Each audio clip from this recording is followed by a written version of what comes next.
Hello, everybody. Roland Hermia, Woodland Health Financial. So, why IUL? How does it work? Why is it that how it's designed matters? And why who you work with matters? First of all, what's an IUL? IUL is an Index Universal Life Policy. It's a form of permanent policy that is designed to be there for your entire life. Now, why use an IUL for a retirement savings strategy? The answer is quite simple. It has unique tax benefits not available to any other financial instrument. That is the primary reason. But as an aside, there are other benefits that an IUL has, but that is not why we're having this video today. But I'll mention it because it's worth mentioning. Number one, it'll give you leverage. It gives you living benefits, gives you liquidity, leaves a legacy for your family. It can be used as a replacement for long-term care when you get to that age and you're unable to take care of yourself. And while all of those reasons are very important, again, we're back to why we're using IUL as a saving strategy and why that's powerful. And it all goes back to the idea that the IRS allows the life insurance policy to be the perfect vehicle, financial vehicle to be used because the money that sits in the account grows tax deferred, so you don't have to pay taxes on it as it grows. You have access to it tax free, so you don't have to pay taxes when you decide to use it. And the death benefit will pass on to your family tax free should something happen to you.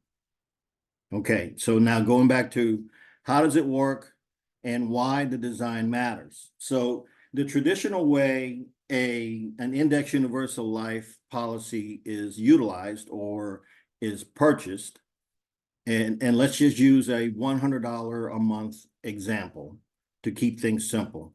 If you're using a $100 premium monthly to buy a life insurance policy on IUL, the traditional way it's designed, of that $100, let's say $90 of it will be used to buy the policy, the death benefit, or the life insurance.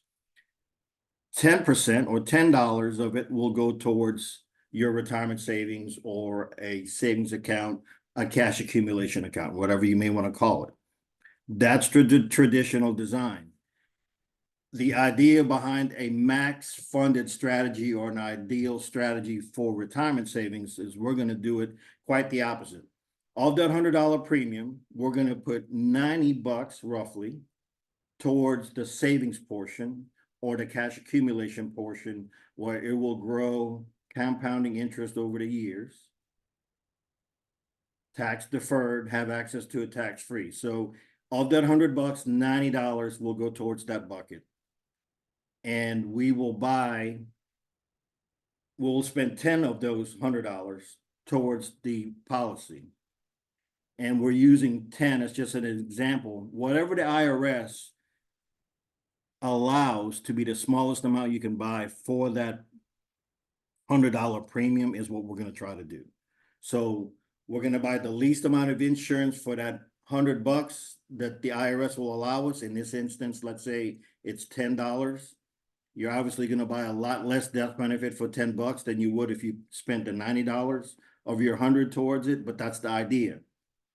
We're going to spend the least amount of insurance cost of this $100, which is going to be $10 to pay towards the death benefit. Again, we're using the policy as a vehicle to have the tax-free advantages that the life insurance gives. So we're going to maximize our cash accumulation using a life insurance policy, using the minimum amount the IRS will allow. Pretty simple, okay?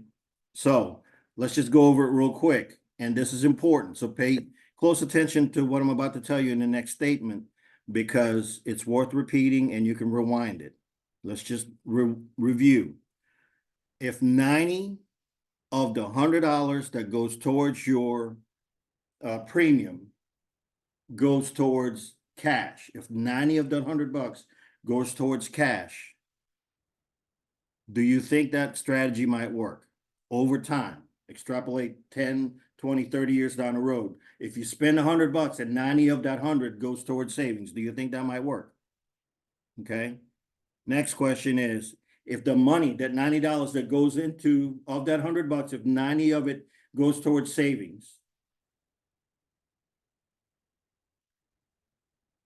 and it grows tax deferred, number one. Number two, it never loses money when the stock market goes down, unlike your 401k or your IRA or your stock account. If the market goes down, it doesn't affect your policy negatively.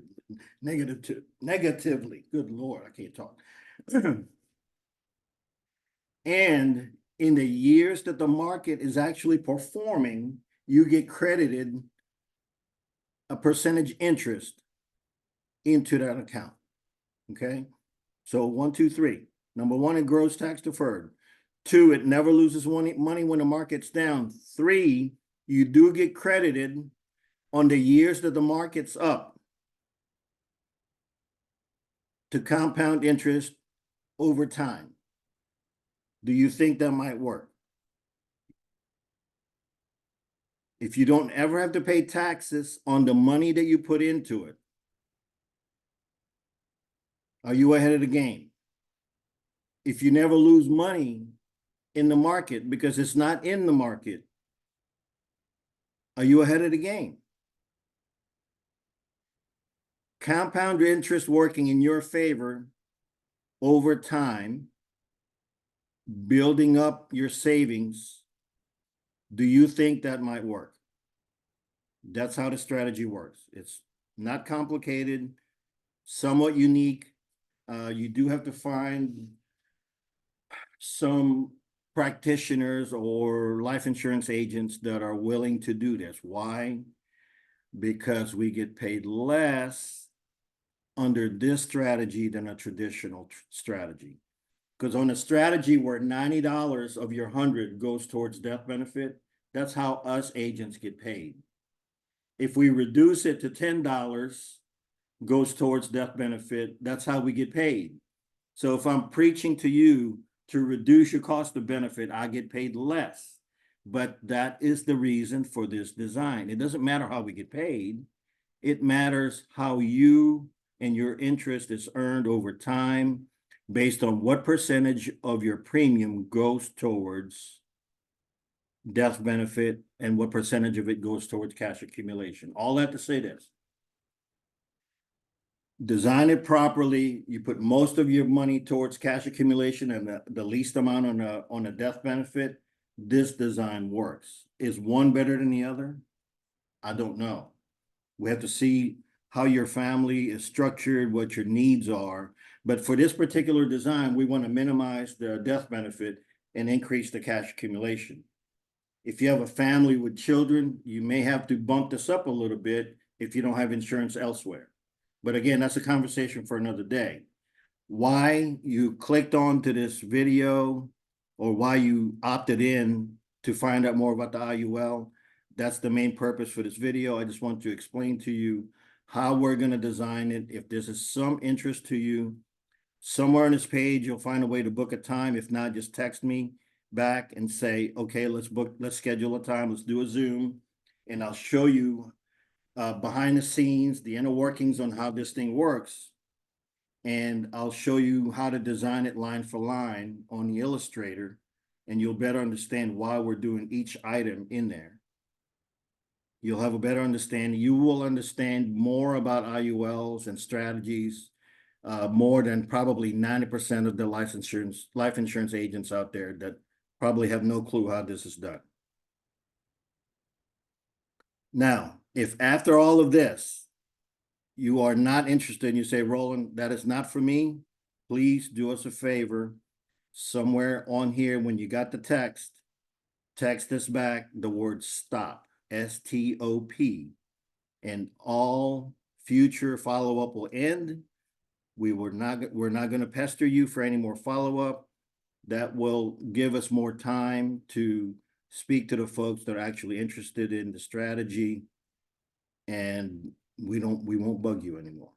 Now, if you are interested, please schedule a time with me, either on a calendar link that you see in there. If you don't see that, just text me back and I'll send you the link, and we'll schedule a Zoom. We'll do a one-on-one. I'll show you how the soup is made. We'll go in the Illustrator line for line. I'll show you how it works, and it will be quite clear whether or not the strategy is going to work for you. Again, Roland Jaramillo, Lenhoff Financial, reach out. Happy to help. If you're not interested, please opt out. That way we can not bug you.